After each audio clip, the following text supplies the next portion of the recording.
I was just asking myself why it's so scary to be a woman. What's so scary to me about being a woman?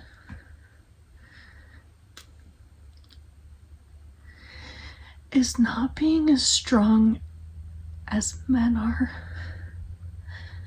And not being able to protect yourself to the degree that a man could himself.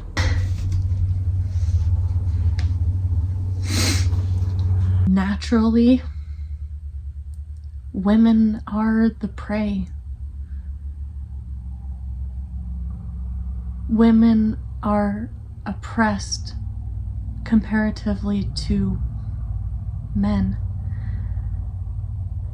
Men have always been on top.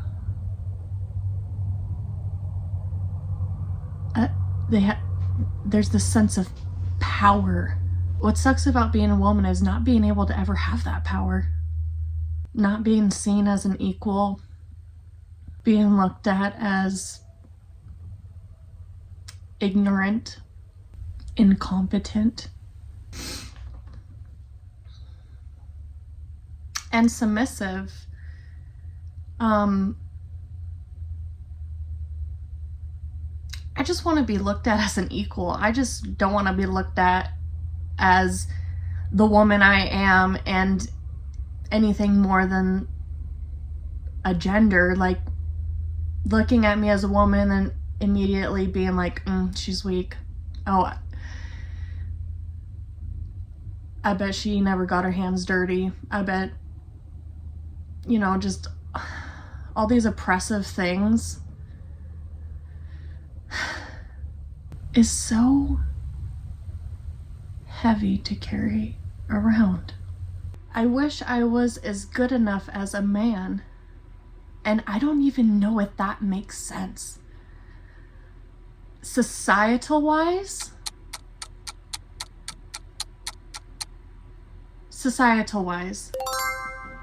I love being a woman. I love embracing who I am, and I'm discovering my own voice that has been suppressed my whole life and that I never knew I had. But walking out of my safe space, which is home, going out in public and being constantly looked at like a piece of meat or talked to by men who think I have no life experience and that I don't know any better. I worked at Target for 3 months on the early shift, and there was this old guy who would always echo what management would say, like, oh, make sure you're on your best behavior because everyone's hired right now for the Christmas crew, and they don't always keep everyone through January and the new year. They let a lot of people go and keep the ones that do well in an effort to scare people to do better, even though we were all doing our best already. And he was like trying to I want to be careful about what I say here, but he would speak to me like a child and hint things to me like I never picked them up the first time. Like he's got to teach me how to be an adult. And I really, really didn't appreciate that. And the best thing about that was I never made an issue of it. I always just kind of played along because I honestly knew that, declaring who I was as a person to him and proving myself to someone else was not the approval that I needed.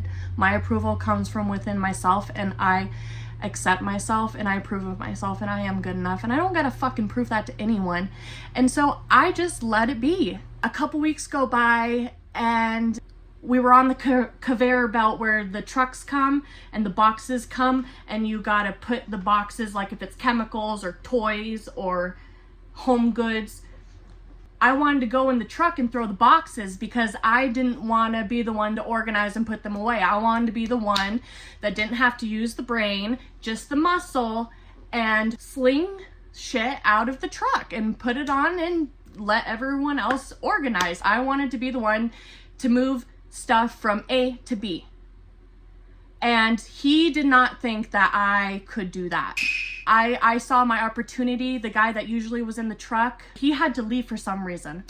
And there was no one. So I went up there, and older man, was wearing an elbow brace and a knee brace, and was someone that didn't invest in any retirement. So he's working in his 60s, late 60s, early 70s. He was gonna go in there, and I was like, no, I got it. And he's like, oh, are you sure? Like, why don't you just come over here and I'll go back there? And I was just like, I just started throwing boxes. I just started putting them on there. And then he just kind of backed off. And I feel like later people were talking and stuff. And he was a part of a little group that was talking. One thing led to another. And I remember looking at him, and I was like, all these hints that you're trying to give me about keeping my job here is appreciated, however, not necessary, because I'm not looking long time to work here at Target. And I've served in the military for 6 years, and I don't need someone like you telling me what I can and cannot do. So I would appreciate it if you respected me as an equal and not as someone lesser than you. Thank you. Yeah. And that was that. He was quite receptive, honestly. This was in 2023. So that would put me, working at Target in October, November, December.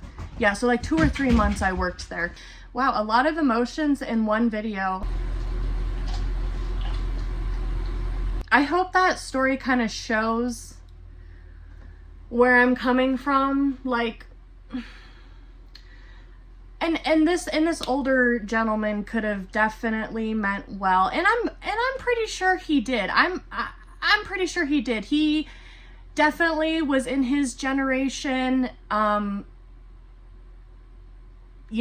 he was doing good, didn't really understand that by doing things like this, how it would make other people feel, like I can see that. And so, like, I'm not saying he's a bad man or anything, but I definitely told him how to treat me. And that was the first time I've ever told any authoritative male figure how to treat me. And that's not even a figure. That is a coworker who's just older than me.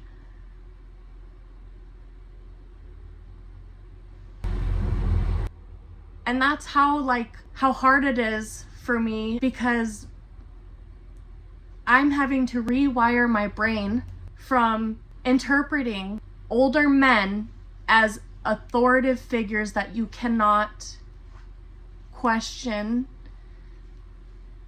and that you have to be good enough for, meeting these expectations, these unrealistic expectations. Like, thanks, Dad.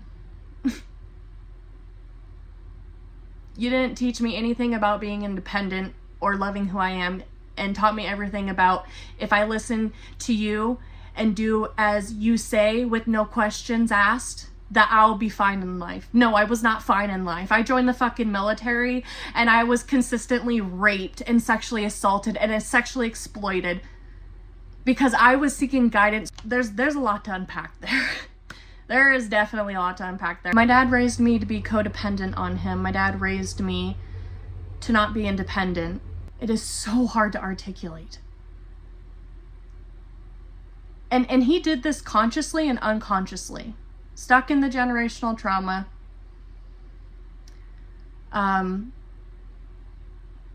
Used,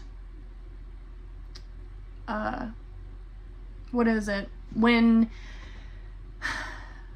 you refuse to love a kid for days on end, what is that? Like, withholding love as punishment? Yeah, he would do that. I remember being left in my room for like 3-4 days. I don't remember eating. I do remember once or twice where I think I was told dinner was ready and people got their dinner, and then I had to leave my room, grab my plate, and then go back in my room and eat it, and then bring my plate back out. And that was because I was being punished for not being more attentive to the feelings of other adults around me. Meaning they wanted a child catering to the feelings and emotions of the adult and being manipulated by that adult to their liking. And anything less is not acceptable. And that's just not kind of a relationship you want to have with a parent. That's not a relationship to have with a parent. My dad should have taught me to love myself for who I am. And that having Asperger's doesn't make me less of a human. That's a whole nother fucking story. I was diagnosed with being on the spectrum at a younger age, but never was explained to me.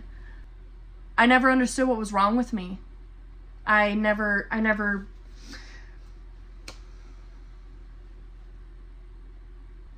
was in trouble for not being normal. I have a wonderful example. A great example is when my parents got divorced and my grandma picked me up from school. I think I was in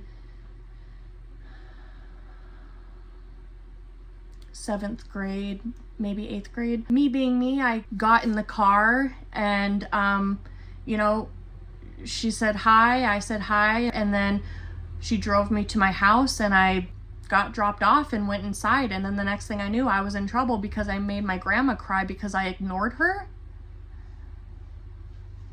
Which like now looking at as an adult, like is crazy to me because this woman, my grandma, my dad's stepmother, not even my dad's biological mom because she died before I was born of cancer.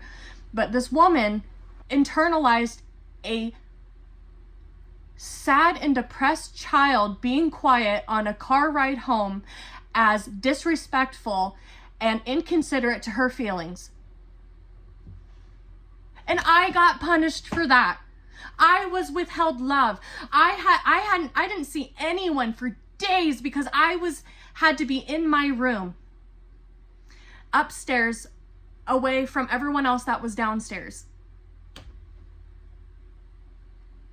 I was punished for being a child. For being a child. For not understanding, for needing guidance and no one ever giving me that guidance, but just punishing me that I will do better and be a better person or citizen out of it. No, it's just teaching me that the world is awful and I hate the world. And that's how I was. And that's also why I wanted to join the military, was to be good enough for my dad and to kill people because I hated the world so much. I was like, yeah, let's fucking go. But looking at me, just like the guy at Target, would have never thought, not random people, no, bad guys. I wanted to kill the bad guys. Growing is learning that there is no bad guys, there's just people that control money and people that control other people. Anyways, so what's hard about being a woman?